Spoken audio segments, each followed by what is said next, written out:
मैं शिव पार्वती की विवाह की बात कर रहा हूँ। छोटी सी बात, दोनों बाजू से कट करके शॉर्ट में।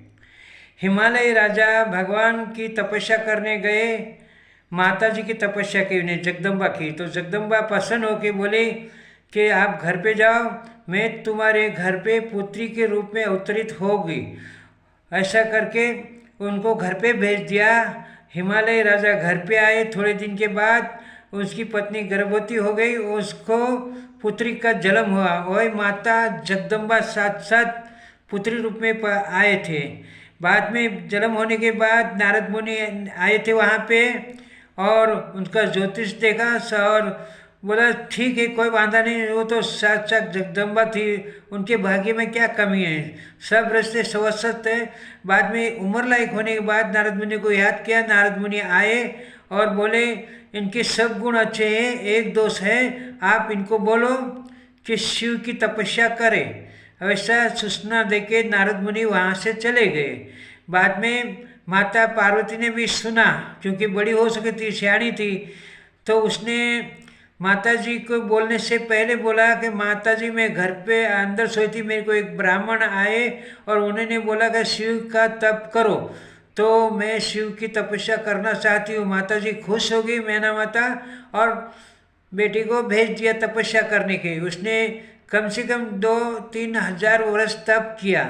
तब भोलेनाथ ने विचार किया, अभी पार्वती का तप ये हो गया है तो पक गया है, तो अब इनकी कसौटी करनी चाहिए। उन्हें 7 ऋषि को भेजा। संत ऋषि वहाँ पे आए और बोले कि हे बेटी, तू किनके बोलने पे ये तपस्या कर रही है, तुम्हारे गुरु कौन है? बोलते नारद। कि नारद को गुरु बनाया? वो तो हाथ में तंबूरा लेके घूमते रहता है, वो क्या तुमको सत्य रास्ता बताएगा? हम लोग को बोलना मांगता था। तो पार्वती ने बोला कि आप पहले आते थे तो आपको पूछ लेती थी, नारद मुनि पहले आए, उसको मैंने गुरु बनाया है, और मैं अभी करोड़ों जन्म मेरे को लेना पड़े तो भी मैं शिव की तपस्या नहीं छोड़ूंगी और शिव से शादी करूंगी। तब सतऋषि गए और भगवान को बताया। भगवान ने हिमालय की कंकोत्री सब जगह में पहुंच गई पत्रिका लगन की। ब्रह्मा लोग, शिव लोग और विष्णु लोग सब अपनी अपनी रीत से तैयार होके आ गए, और विमान में बैठ बैठ के वहाँ पे आए एकदम फुल तैयारी में। देखा तो दूल्हा तैयार नहीं है।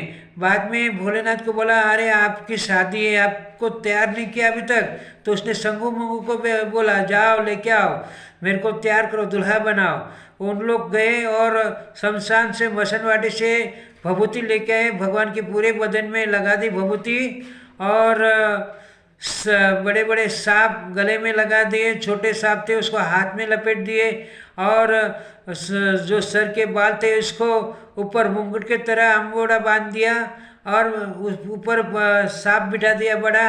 वैसे करके तैयार किया। तब इन लोग ने बोला कि ये दूल्हे के साथ अपन चलेंगे कैसे?